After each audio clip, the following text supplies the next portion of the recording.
Él es el que Dios, hermanos, hoy va a usar para traernos este mensaje que ya Dios preparó en su vida, en su corazón, que ya Dios ha hablado a su corazón de Él, pero que ahora Él solamente va a compartir lo que Dios ya habló con Él, ¿verdad? Mi hermano Willy, que pase, mi hermano, que Dios me lo bendiga y Dios está con usted, hermanos. Dios me lo bendiga. Gracias, mi hermano. Amén. Gloria sea al Señor, mis hermanos. El poderoso guerrero está aquí, hermano. Su presencia, hermano, está aquí. Y el Señor, realmente, yo lo creo en mi corazón, de verdad lo creo en mi corazón, que el Señor quiere hacer algo con este remanente. El Señor continuamente nos ha estado hablando y hoy también nos va a hablar a nuestro corazón. Continuamente el Señor nos está hablando, pero la pregunta es, hermanos, es de que si nosotros vamos a hacer caso a esa voz, ¿verdad? Si realmente nosotros vamos a accionar en lo que el Señor nos está diciendo o solamente lo vamos a dejar pasar, ¿verdad? Amén. Muy bien, mis hermanos, le doy gracias al Señor por este privilegio que me ha dado de predicar su palabra, y vamos a abrir la palabra de Dios en el libro de Josué, capítulo 18. Vamos a leer todos juntos la palabra del Señor, la hermosa palabra del Señor. Cuando estén listos, vamos todos juntos a leerlo. Josué capítulo 18, versículo del 1 al 3, vamos a leerlo. ¿Listos? ¿Listos? Gloria a Dios. Dice la palabra de Dios: toda la congregación de los hijos de Israel se reunieron en Silo y erigieron ahí el tabernáculo de reunión después que la tierra les fue sometida. Pero habían quedado de los hijos de Israel 7 tribus, a las cuales aún no habían repartido su posesión. Y Josué dijo a los hijos de Israel: ¿hasta cuándo seréis negligentes para venir a poseer la tierra que os ha dado Jehová, el Dios de vuestros padres? Vamos a orar, mis amados hermanos. Padre bendito de la gloria, Señor, Padre Santo, gracias te damos una vez más, Padre, por tu hermosa presencia, Señor, tu presencia que es exquisita, Señor Padre Santo, y la derramas, oh Padre Celestial, sobre tu pueblo, Señor. Padre Santo, gracias, Señor, nos sentimos privilegiados, Padre Santo, de ser tu pueblo, Señor, a quien tú escogiste, Señor, por tu pura gracia y por tu pura misericordia, Señor, gracias. Gracias, bendito Dios, gracias, Señor, por permitirnos, Señor, alzar nuestras manos y alabarte, Señor. Gracias, oh Señor, Dios de los ejércitos. Gracias, Padre Santo, en esta hora, Señor. Te pido, Padre, te pido, Señor, bendito Dios, que nos ayudes, oh Señor, a que esta palabra, Señor, llegue a nuestro corazón, Señor, y que lo llevemos por obra, Padre Santo, para que exaltemos tu grandioso nombre, Señor, Padre amado. Bendito Dios, por favor te pedimos, Señor, que limpies los aires, Señor, bendito Dios, que quites todo aquello que está estorbando, Padre Santo, entre tu palabra y nosotros, Señor. Bendito Dios, en el nombre de Jesús, echamos fuera todo espíritu de chisme, todo espíritu de división, todo espíritu que está en los aires, Señor, queriéndonos confundir, Padre. En el nombre de Cristo Jesús lo echamos fuera, en el nombre de Jesús. Y el pueblo de Dios dice: amén, gloria a Dios. Pueden sentarse, mis hermanos. Estaba yo estudiando, mis hermanos, la historia del pueblo de Israel en la época de la conquista, cuando ellos iban a conquistar a la tierra de Canaán. Y esto es lo que el Señor me confirmó, ¿verdad? El día de hoy me confirmó su palabra, me ha venido confirmando también, y Dios me ha venido hablando a través de su palabra. Estaba yo estudiando la historia de los israelitas cuando iban a conquistar a la tierra de Canaán, o la tierra prometida. Y Dios me dio este mensaje que le puse por título: levántate y conquista tu territorio. Ahí voltea al lado de tu hermano, dile: levántate, conquista tu territorio. Gloria a Dios. Y este mensaje, mis hermanos, es un complemento. Va de la mano junto con el mensaje que nos dio el Señor el domingo pasado. ¿Alguien recuerda ese mensaje? ¿Cómo se llamaba? ¿Cómo se llamaba el mensaje del domingo pasado? Si es que recordamos, hermanos. Dios nos habló. ¿Cómo se llamó? Gloria a Dios. Bueno, el domingo pasado se llamó Despiértate, lo que Dios te ha entregado, ¿verdad? Y Dios ahí nos llamaba, nos exhortaba, mis hermanos, a que nos levantemos y que sacudamos el polvo, mis hermanos. Dios constantemente nos ha estado hablando a que el pueblo se levante, y a través también de este mensaje Dios nos exhorta a que nos levantemos, amén. Pero bueno, antes de entender la historia donde acabamos de leer, vamos hacia atrás, vamos a explicar el contexto histórico, todo lo que el pueblo de Israel vivió, ¿verdad? Y todo empezó, mis hermanos, vamos allá hasta el principio, cuando Dios le da una promesa a Abraham, al patriarca Abraham. Todo empezó desde ahí, mis hermanos. En Génesis capítulo 17, versículo 8, a ver si vamos ahí. Génesis capítulo 17, versículo 8. Dios le da una promesa ahí al patriarca Abraham. Dice la palabra de Dios: y te daré a ti y a tu descendencia después de ti la tierra que moras, toda la tierra de Canaán, en heredad perpetua, y seré el Dios de ellos. Cuando el Señor le habla aquí a Abraham, él ya estaba en la tierra de Canaán. Él ya había recorrido mayor parte de la tierra de Canaán. Él no se quedaba en un solo lugar. Desde que el Señor lo llamó de Ur de los Caldeos para venir a la tierra de Canaán, la tierra prometida, Abraham no se quedó en un solo lugar. Él fue nómada, anduvo rodeando toda la tierra de Canaán, pues el Señor le dio esa promesa: todo lo que pisara en la planta de tu pie, eso te daré. Y entonces Abraham anduvo errante sobre la tierra de Canaán. Después de Abraham tuvo un hijo que se llamó Isaac.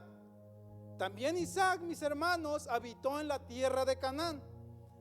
Después de Isaac tuvo otros dos hijos. ¿Alguien recuerda quiénes fueron sus hijos? Fue Jacob y Esaú. ¿Y a quién se le dio la promesa? Se le dio la promesa a Jacob. No, todo esto ya nosotros lo conocemos un poco, ¿verdad? No doy citas bíblicas porque si no nos vamos a quedar aquí y no vamos a terminar. Entonces a Jacob se le dio la promesa, ¿verdad? Y Jacob tuvo 12 hijos. 12 hijos que más adelante formaron a las 12 tribus de Israel. ¿Ok? Entonces ellos habitaron, en mis hermanos, Jacob y sus 12 hijos habitaron en la tierra de Canaán. Igual también anduvieron todo alrededor de la tierra de Canaán. Ellos eran hombres de ganado, tenían muchos ganados y andaban, ¿verdad?, rodeando toda la tierra de Canaán. Bueno, hubo un tiempo donde hubo una gran hambruna, donde Jacob, tuvo que viajar junto con sus hijos a la tierra de Egipto. Entonces, en la tierra de Egipto, Dios ya había preparado a José. Jacob, en el tiempo de la hambruna, junto con sus 11 hijos, ellos viajaron a Egipto, ¿verdad? Entonces Dios ahí había preparado a José. Dios usó a José para guardar a su padre y a sus hermanos. Pero ya estando entonces ellos en la tierra de Egipto, se multiplicaron los israelitas, se multiplicaron en gran manera. Bueno, después de eso, mis hermanos, murió el faraón que bendijo a José, y subió otro faraón que no conocía a José. Y entonces ese faraón empezó a oprimir al pueblo de Israel. ¿Cuántos años duró la opresión de los israelitas? Duró muchísimos años, aproximadamente 400 años, ¿verdad? Entonces, mis hermanos, los israelitas empezaron a clamar a Dios. Y Dios levantó a un gran hombre, ¿verdad? Ahí, que es Moisés. Dios levantó a Moisés, mis hermanos, para que a través de él pudiera libertar a su pueblo. Amén. Ahí vamos ya más o menos en la historia. Amén, muy bien. Entonces, mis hermanos, cuando los israelitas fueron liberados, de la esclavitud, Dios, el Señor, los introdujo por el desierto. ¿Por qué razón? Bueno, porque el Señor quería probar su fe. A ver si el hermano nos pone la primera imagen del Éxodo. Ahí está, ahí lo podemos ver. Ahí está la imagen del Éxodo. El Señor los introdujo primeramente por el desierto de Egipto, ¿verdad? Los sacó directo al desierto. ¿Por qué? Porque Dios quería probar la fe de los israelitas. Y en cada punto donde ellos anduvieron, donde empezaron, ¿verdad?, su éxodo, ¿qué es lo que pasaba en cada punto con ellos? En cada prueba que ellos les venía, por ejemplo, en la primera prueba que con ellos que se toparon, fue cuando se toparon con el Mar Rojo, ¿verdad? Ellos no podían atravesar el Mar Rojo y empezaron a quejarse contra Moisés, y se empezaron a quejar contra Dios y le empezaron a decir: ¿para qué nos sacaste de la tierra de Egipto? Mejor nos hubiéramos quedado allá en Egipto, ¿verdad?, para venir morir aquí. Se empezaron a quejar los israelitas. El segundo punto, Dios hizo un gran milagro ahí. Dios hizo, ¿verdad?, abrió el Mar Rojo para que el pueblo de Israel cruzara. Bueno, ellos siguieron su camino. Al segundo punto, al tercer día, ellos tuvieron sed. Y llegaron a un lugar que se llamó Mara, donde había un lago, pero ese lago no era de agua dulce, no se podía beber, era de aguas amargas. Y nuevamente, otra vez, los israelitas volvieron otra vez a renegar, ¿verdad? Empezaron otra vez a murmurar contra Moisés y contra Dios, y empezaron a decir: ¿por qué nos sacaste de la tierra de Egipto para venir a morir aquí de sed? Nuevamente empezaron a renegar. Después Dios lo llevó, nuevamente siguieron su camino. Dios suplió esa necesidad, siguieron nuevamente por el desierto, y en el desierto llegaron a un punto también donde ellos tenían hambre. Dios nuevamente ahí les suple a través del maná, y ellos se quejan otra vez porque no tenían que comer. Después siguieron nuevamente su camino y empezó otra vez a tener sed, y es ahí donde Dios le da agua, donde salir agua de la roca. Pero ahí nuevamente se volvieron a quejar. ¿Cuál es el punto de esto, mis hermanos? ¿Cuál es el punto? ¿Cuál es la aplicación para nosotros? ¿Cómo lo podemos aplicar para nuestra vida? Bueno, como vemos, el Señor lo sacó. El Señor podía introducirlo fácilmente, según los estudiosos, de la tierra de Egipto hacia la tierra de Canaán. Según los estudiosos, el viaje iba a durar más o menos aproximadamente 4 semanas. Pero Dios decidió probar su fe a través del desierto. Y así mismo, mis hermanos, esto aplica para nosotros. Así mismo es todo cristiano. Así es la vida cristiana. Durante toda nuestra vida, nuestra fe va a ser probada. Nuestra fe va a ser probada, mis hermanos. Pero es ahí donde Dios va a ver cómo reaccionamos en medio de la prueba, cómo está nuestra fe. ¿Y qué es lo que pasa muchas veces con nosotros cuando viene la prueba, cuando estamos en medio de la prueba? Empezamos a decir y empezamos a quejarnos como los israelitas. Empezamos a decir: Señor, ¿por qué a mí? Si yo soy tu siervo, si yo te busco, si yo intento agradarte, si yo hago esto, Señor, ¿por qué a mí? ¿Por qué a mí? Bueno, es porque somos hijos de Dios, hermanos. Somos hijos de Dios y vamos a ser probados. Además, la prueba, mis hermanos, sirve para que nuestra fe crezca. El Señor, además, en la prueba se manifiesta, así como Dios se manifestó en el Mar Rojo con ese prodigio que hizo, ¿verdad? Dios se manifestó grandemente. Entonces, a través de la prueba, nosotros vamos a ver la mano del Señor, y lo hemos visto. Yo en lo personal lo he visto, y nuestra actitud debe de ser, hermanos, que debemos de poner los ojos en el Señor.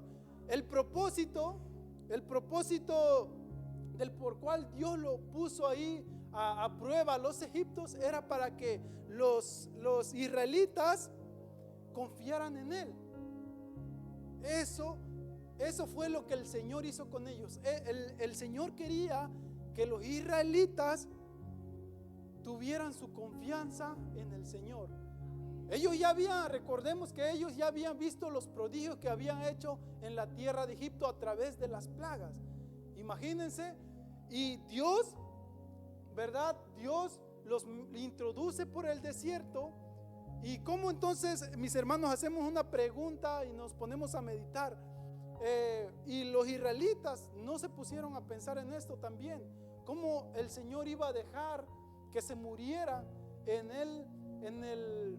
el desierto, si el Señor ya los había libertado. ¿Cómo iba a dejar que se iban a morir ellos en el desierto? Amén. Así es, nuestra fe también es probada. Cada uno de nosotros, como hijos de Dios, nuestra fe va a ser probada. Y cuando llegue ese momento, mis hermanos, tenemos que tener nuestra fe, nuestra mirada, nuestra confianza puesta en el Señor. Vamos a leer Primera de Pedro 1, 6 al 7. ¿Qué nos dice la palabra de Dios ahí?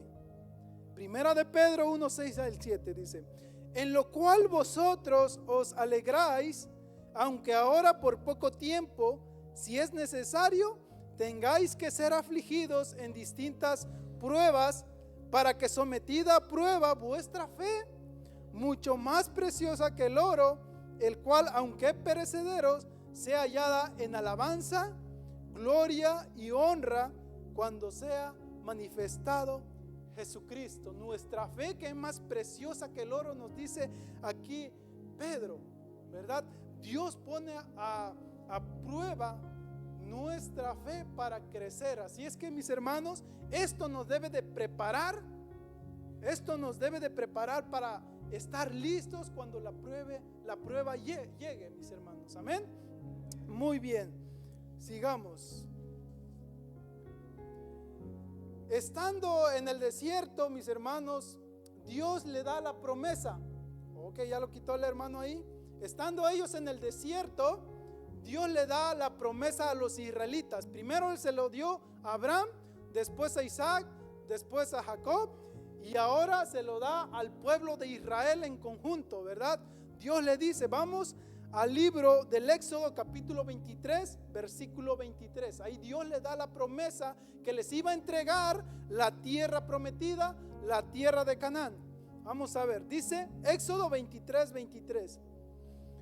Porque mi ángel irá delante de ti y te llevará a la tierra del amorreo, del eteo, del fereceo, del cananeo, del heveo y del jebuseo, a los cuales yo haré destruir. Amén. El pueblo de Israel, mis hermanos, además que iba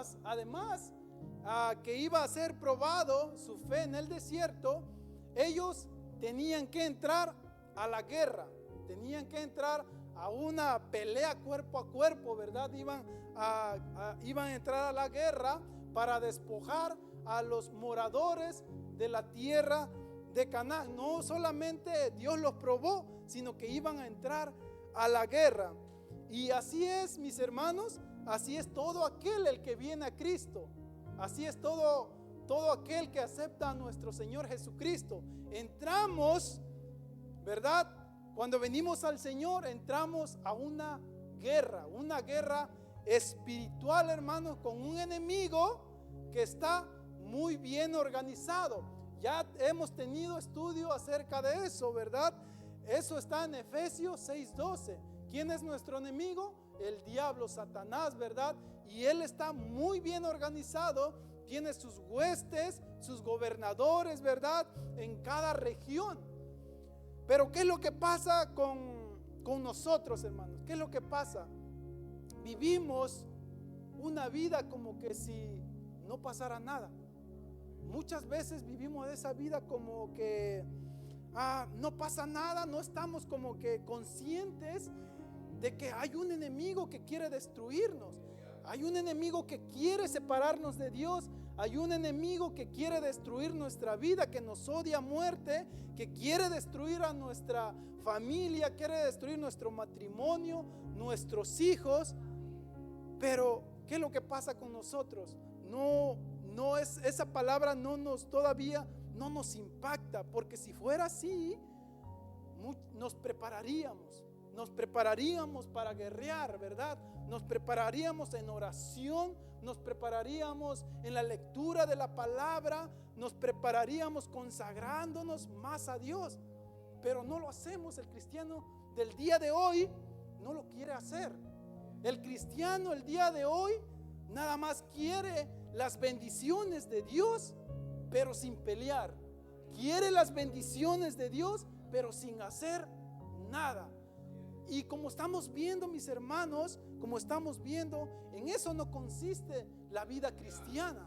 En eso no consiste la vida cristiana. La vida cristiana consiste en una vida llena de pruebas, llena de obstáculos, y consiste también en una guerra que tenemos que pelear, que tenemos que enfrentar, ¿verdad? Amén. Muy bien, gloria a Dios. El pueblo de Israel, mis hermanos, estaba a punto ya, regresamos a la historia, estaba a punto de entrar a la tierra prometida. Pero Dios los prueba, mis hermanos, por última vez. Nosotros recordamos, ¿verdad?, que Dios ordenó a Moisés para que éste mandara a 12 espías hacia la tierra de Canaán. Dios le dijo: agarra cada hombre, un hombre de cada tribu, eran 12 tribus, agarra un hombre de cada tribu y mándalos a que vayan a investigar a la tierra de Canaán. Cuando ellos regresaron, solamente 10 dieron un mal informe, hablaron mal de la tierra de Canaán. Empezaron a decir: no, es que allá hay gente muy grande, que nosotros nos parecemos como langosta, ¿verdad?, al lado de ellos. Y era cierto, había gigantes en la tierra de Canaán, había gigantes realmente. Pero Dios ya les había dado la promesa que Él es el que lo iba a destruir. Pero lo que pasó aquí es de que ellos, los 10 espías, no creyeron en el Señor. Y entonces solamente dos creyeron en la promesa del Señor, que fue Josué y Caleb, ¿verdad? Entonces Dios los castigó debido al informe que los 10 espías dieron. Toda la congregación de Israel empezaron a murmurar, empezaron nuevamente a quejarse contra Dios ahí, ¿verdad? Y esa historia ya lo hemos visto. Y Dios los castigó, esa generación, Dios los castigó. Ellos, la mayoría, todos de ellos murieron en el desierto. Esa fue la primera generación que no entró a la tierra de Canaán. Esa primera generación, Dios los castigó. Ellos murieron todos en el desierto de Canaán. Moisés solamente lo pudo ver de lejos. Moisés solamente también, Dios los castigó, ¿verdad?, cuando él golpeó a la roca, pero la mayoría de los demás murieron en el desierto. Muy bien. Después de esa generación hubo otra generación, los hijos de la primera generación, pero esta generación ya estaba preparada en la ley de Moisés. Dios ya los había preparado, ¿ok? Y ellos entonces ya estaban a punto de entrar a la tierra prometida, ¿no? Hermano, no sé si pueda poner la imagen número 2. La imagen número 2. Esta es la tierra de Canaán. Aquí en este lugar se le llama la tierra prometida, la tierra de Canaán o Palestina. En este lugar antiguamente se llamaba la tierra de Canaán. Y estaba ahí muchos, ¿verdad?, de los antiguos moradores. Vamos a ver qué representa la tierra de Canaán. ¿Qué representa la tierra de Canaán? ¿Qué representa los antiguos moradores? Bueno, para Israel, mis hermanos, representa el territorio donde ellos se iban ya a establecer. Ya no iban más a andar como nómadas. Cada tribu iba a establecerse en su respectivo lugar, ¿ok? Pero ellos tenían que pelear con los moradores que estaban ahí. Tenían que echarlos fuera. El mandamiento fue que tenían que destruirlos. Y aquí nos podemos preguntar y decir, bueno, ¿por qué Dios, si es tan bueno, mandó a aniquilar toda esta gente, ¿verdad?, entre mujeres y niños? Lo que pasó es que los cananeos, ellos eran unas tribus muy violentas, muy sanguinarias. Hacían muchísimos destrozos, y en la Biblia relata que a sus propios hijos ellos daban en sacrificio a sus ídolos. Sus propios hijos los quemaban vivos, y por eso Dios iba a usar al pueblo de Israel para traer juicio a todas esas naciones. Amén. Muy bien. ¿Qué representa entonces la tierra prometida ahora para nosotros? La tierra prometida representa las promesas de Dios. La tierra prometida representa el cielo, representa la vida eterna. Para Israel, ese era el lugar de donde ellos se iban a establecer. Para nosotros, representa la tierra prometida el cielo. Nuestra ciudadanía está en el cielo, al lado del Señor, mis hermanos. Y eso es lo que nos dice. Vamos a Filipenses capítulo 3 versículo 20. Filipenses 3:20 dice: mas nuestra ciudadanía está en los cielos, de donde también esperamos al Señor Jesucristo. Nuestra ciudadanía, mis hermanos, no está aquí en la tierra. No está aquí en la tierra. Pero ¿qué es lo que pasa, hermanos? Nos hemos adaptado. No vivimos realmente, no vivimos como que vivimos nuestra vida como que aquí fuera nuestra eternidad. Nos hemos acomodado tanto a este mundo, nos hemos acostumbrado por lo que nos ofrece. Nos hemos acostumbrado, la mera verdad, y nosotros no vivimos la promesa de Dios, que tenemos nuestra ciudadanía allá en los cielos. Dios nos ha bendecido con muchas cosas, mis hermanos, muchas cosas materiales, y no son malas. Dios nos los ha dado para que nos las disfrutemos. Lo malo es que nosotros quitemos nuestros ojos del cielo y lo pongamos aquí en las cosas materiales, aquí en este mundo. Nuestra ciudadanía no está aquí en la tierra, mis hermanos. Amén. Muy bien. También, mis hermanos, la tierra prometida, la tierra de Canaán, representa la antigua vida, ¿verdad? Lleno de moradores y los moradores representan el pecado que habitaban ahí. La tierra de Canaán representa la antigua vida de nosotros, lleno de pecado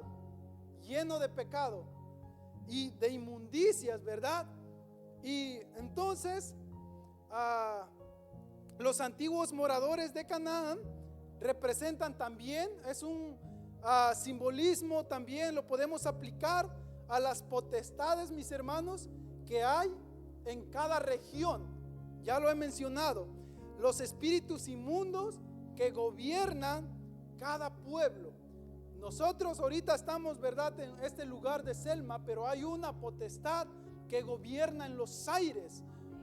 Puede ser una potestad de drogadicción, puede ser quizás en Fresno una potestad de muerte. Muchas cosas, muchos espíritus inmundos, muchas potestades tienen diferente control en diferente lugar. Eso representa también los antiguos moradores de Canaán, y nos los dice Efesios 6:12. A ver si vamos a leer Efesios 6:12, por favor, hermanos, si nos puede poner la cita bíblica. Efesios 6:12 dice: porque no tenemos lucha contra sangre y carne, sino contra principados, contra potestades, contra los gobernadores de las tinieblas de este siglo, contra huestes espirituales de maldad en las regiones, que dice, celestes, en las regiones celestes. Y a Dios, mis hermanos, al Señor le ha placido, mis hermanos, a que su ejército que está aquí en la tierra despojen a esas huestes espirituales de esas regiones, a ese ejército, mis hermanos, que somos tú y yo. Nosotros pertenecemos al ejército de Dios. Dios tiene, a Jehová le dicen Jehová de los ejércitos, porque Él tiene millares y millares de ejércitos celestiales. Pero también nosotros, hermanos, formamos parte de ese ejército, y nosotros somos los asignados para ir, mis hermanos, y despojar a esas huestes de maldades, a las personas, ¿verdad?, predicándole la palabra de Dios. El Señor nos está llamando a que empecemos a predicar la palabra de Dios, que empecemos a predicar el evangelio de la salvación, mis hermanos. No sé cuánto, hermano, desde el momento en que te convertiste, no sé a cuántos le has hablado de Cristo Jesús, cuántas personas se han convertido. Si nos ponemos a meditar, mis hermanos, son muy pocos. Muchas veces ni uno, muchas veces ni una persona le hemos hablado. Quizás por miedo, quizás por vergüenza, pero el detalle está en que nosotros no estamos obedeciendo, no estamos cumpliendo, no estamos conquistando a lo que el Señor nos ha dicho, a lo que el Señor nos ha dado. Amén. Muy bien, regresamos a la historia nuevamente. Entonces las 12 tribus de Israel, mis hermanos, tenían que entrar a la guerra para tomar derecho a su posición. Tenían que sacar a todos los antiguos moradores de Canaán. Mi hermano, si puedes poner la imagen número 3, por favor. Muy bien. Ahí está este mapa, revela las posiciones en que se encontraban las 12 tribus de Israel. Las primeras tribus de Israel, mis hermanos, que tomaron posesión fue de este lado. El éxodo vino por este lado, así. No fue así, sino que fue de este lado. La primera tribu en tomar posesión fueron las 2 tribus de Rubén, las 2 tribus de Gad y la media tribu de Manasés. En sí, ellos, hermanos, ellos no debían de ubicarse en ese lugar, sino que debido a que ellos eran hombres de ganado, tenían muchísimos ganados, y ahí había mucho pastizal que era al lado del río del Jordán. A Moisés le permitió que ellos se quedaran con una condición. ¿Cuál fue la condición? Vamos a leer Números capítulo 32, versículo del 19 al 23. Números 32, 19, 23. Dice la palabra de Dios: porque no tomaremos heredad. Aquí ellos estaban pidiéndole a Moisés que les permitiera quedarse de ese lado. Porque no tenemos heredad con ellos al otro lado del Jordán, ni adelante, por cuanto tendremos ya nuestra heredad a este otro lado del Jordán, al oriente. Entonces le respondió Moisés: si lo hacéis así, si os disponéis para delante de Jehová a la guerra, y todos vosotros pasáis armados el Jordán delante de Jehová, hasta que haya echado a sus enemigos delante de sí, y sea el país sojuzgado delante de Jehová, luego volveréis y seréis libres de culpa para con Jehová y para con Israel, y esta tierra será vuestra en heredad delante de Jehová. Mas si así no lo hacéis, he aquí habréis pecado ante Jehová, y sabed que vuestro pecado os alcanzará. La condición que Moisés le puso a esas 2 tribus y media es de que ellos tenían que les dio permiso de que se quedaran ahí, pero con la condición de ayudar a sus demás hermanos, a las demás tribus, a conquistar la tierra, a conquistar sus territorios. Eso fue la condición, y ellos dijeron: sí, le vamos a ayudar. Y aquí hay un gran mensaje también para nosotros, mis hermanos. Dios nos habla y nos dice que debemos de nosotros estar unidos como pueblo. Dios nos llama a la unidad. Nosotros somos hijos de un solo Padre, hermanos, y nosotros somos hermanos entre nosotros. Las 2 tribus y media tenían que ayudarle a las demás tribus a conquistar. Les debían de ayudar a tomar posesión de su lugar. Así nosotros, mis hermanos, tenemos que ayudarnos unos a otros. Tenemos que ayudarnos unos a otros. Somos hermanos de un solo Padre. Pero ¿qué es lo que pasa ahora, mis hermanos, dentro de nosotros? Vamos a aplicar la palabra de Dios a nosotros mismos. ¿Qué es lo que pasa con nosotros? Muchas veces, mis hermanos, un hermano está pasando por necesidad. Cuando vemos eso, nosotros somos muchas veces insensibles, ni siquiera oramos por el hermano. Decimos: voy a orar por tu petición, pero ni siquiera lo hacemos. Se nos olvida y pues hay que se la arregle como pueda, ¿verdad? Esa no es la voluntad de Dios. La voluntad de Dios es de que nosotros miremos el interés, busquemos el interés del otro hermano, no de nosotros mismos. Entonces Dios se va a manifestar grandemente. Esa es la voluntad de Dios, que nos ayudemos, que nosotros nos unamos como pueblo para ser un solo pueblo. Nosotros somos un solo pueblo, mis hermanos. Nosotros somos hermanos. Amén. Gloria a Dios. Muy bien. El Señor Jesús, hermanos, también oró acerca de esto. El Señor Jesús oró para que su iglesia fuera uno solo, ¿verdad? El Señor Jesús, esa es la voluntad del Señor, que nos unamos como pueblo, mis hermanos. Bueno, de ahí vamos a regresar a esta historia. De ahí, mis hermanos, Israel emprendió una campaña de guerra. Después de que esas dos tribus habían tomado posesión, Israel empezó una campaña dirigido por Josué. Moisés ahí murió del otro lado del Jordán y ya no pudo entrar a la tierra de Canaán. Entonces Josué estaba al mando y él empezó una campaña de guerra. Empezaron derrotando a muchos reyes que estaban en la tierra de Canaán. Empezaron a derrotar a muchísimos con la ayuda del Señor. Recordamos que fue con Jericó, ¿verdad? Cuando el Señor derribó las murallas. Empezaron a derrotar a muchísimos reyes, hermanos. Y entonces, en la siguiente tribu que tomó posesión de su territorio fueron la tribu de Judá.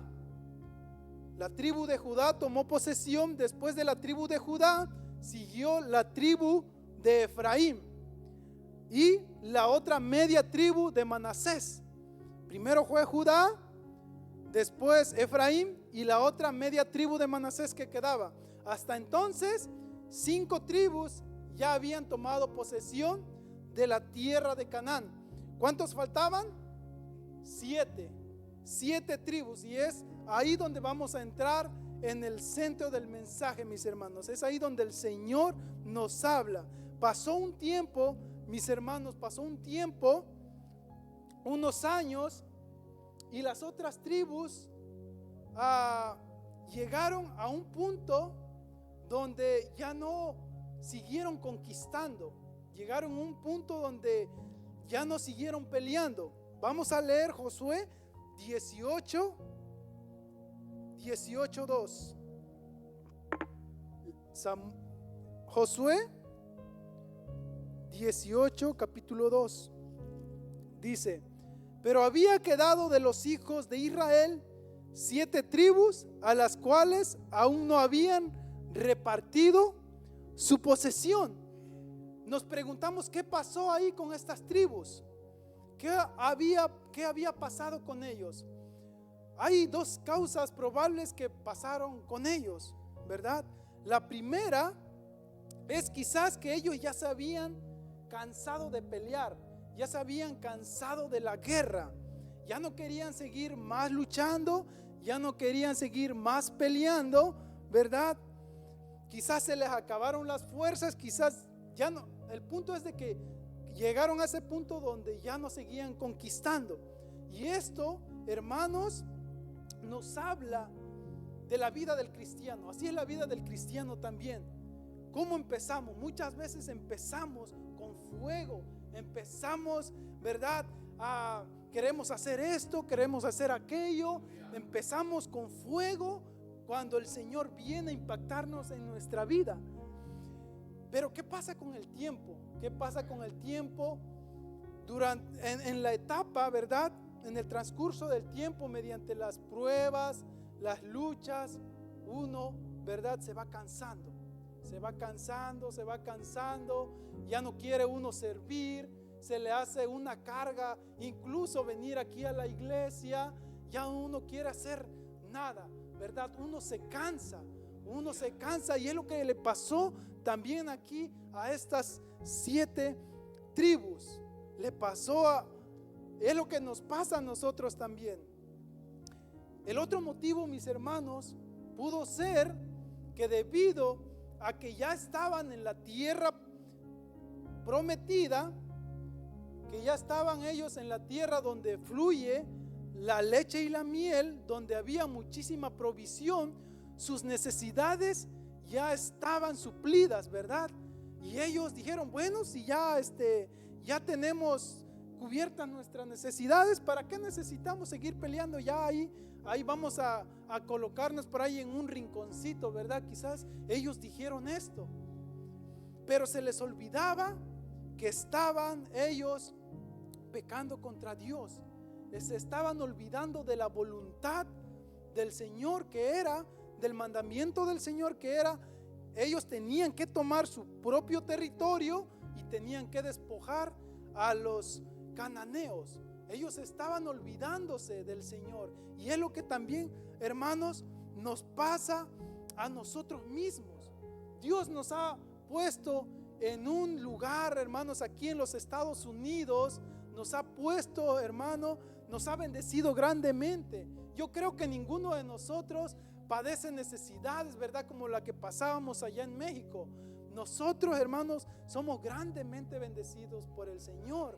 Pero lo que pasa es de que debido a la abundancia de las bendiciones, quitamos la mirada del Señor y las ponemos en las cosas materiales. Y no debe de ser así, hermanos. El Señor nos ha llamado con un propósito.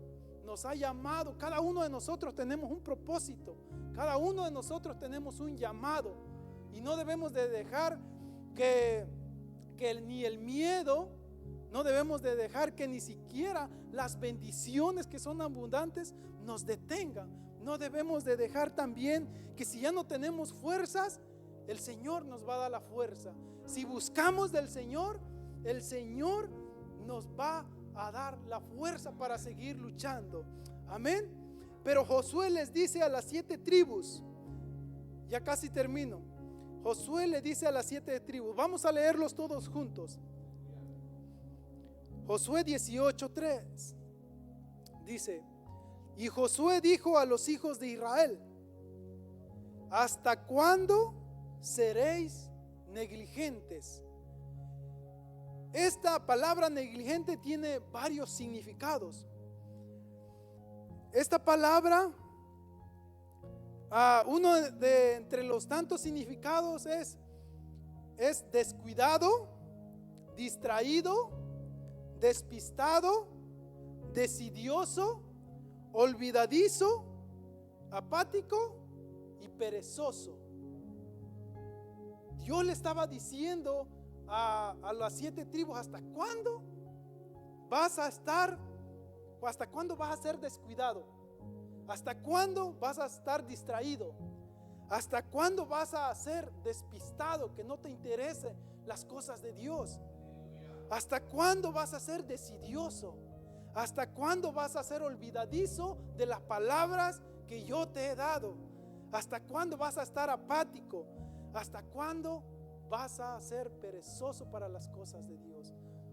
Dios le estaba diciendo a las 7 tribus: ¿hasta cuándo? ¿Hasta cuándo? ¿Hasta cuándo? ¿Verdad? Y es la misma pregunta que se nos hace a nosotros como pueblo. ¿Hasta cuándo, hermanos, vamos a ser negligentes? ¿Hasta cuándo nos vamos a levantar? ¿Qué es lo que tiene que pasar, mis hermanos, para que nosotros nos levantemos? Debemos levantarnos ahora que el Señor nos está llamando. Debemos de levantarnos ahora que el Señor nos está diciendo, y el Señor nos está llenando con su presencia, nos está llenando con su Espíritu Santo para llevar a cabo su obra. Pero nosotros debemos ya de movernos, debemos ya dar ese paso, mis hermanos. Muy bien, y con esto, mis hermanos, los voy a dejar. Si se pueden poner de pie, por favor. Gloria a Dios. El Señor, mis hermanos, le dio la promesa a Abraham de que a él y a su descendencia le iba a dar la tierra prometida, la tierra de Canaán. Dios ya nos ha dado la vida eterna cuando nosotros aceptamos a Cristo Jesús. Ya tenemos nuestra vida ya guardada en el cielo.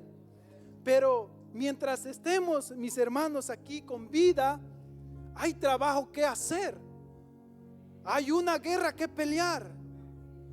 Hay algo, mis hermanos, que debemos hacer, y es obedecer a la palabra de Dios. Es hora, mis hermanos, que nos levantemos y que prediquemos la palabra del Evangelio.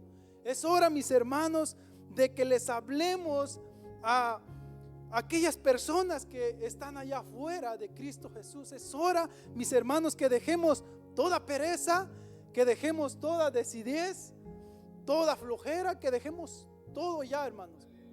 Que dejemos todo ya y atendamos a la voz del Señor. Yo quiero, mis hermanos, vamos a orar. El altar está abierto. No sé si quieras venir a este lugar, como tú quieras. El altar está abierto. Vamos a orar al Señor primeramente, mis hermanos, reconociendo, vamos a reconocer que estamos mal delante de Él, ¿verdad? Vamos a reconocer y pedirle perdón al Señor que no estamos haciendo lo que Él nos ha llamado a hacer, que le hemos fallado como pueblo en la unidad que somos nosotros, ¿verdad? Entre el pueblo de nosotros vamos a pedirle al Señor. Mis hermanos, no sé tú, pero yo ya no quiero ser el mismo, mis hermanos. El año, los años, los días van pasando, los años van pasando y seguimos igual, no pasa absolutamente nada. No sé tú, pero yo ya no quiero seguir así.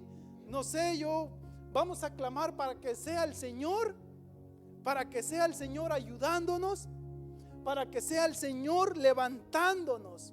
Él es el que lo va a hacer, hermanos, pero tenemos que pedírselo realmente con esa convicción. Tenemos que pedírselo.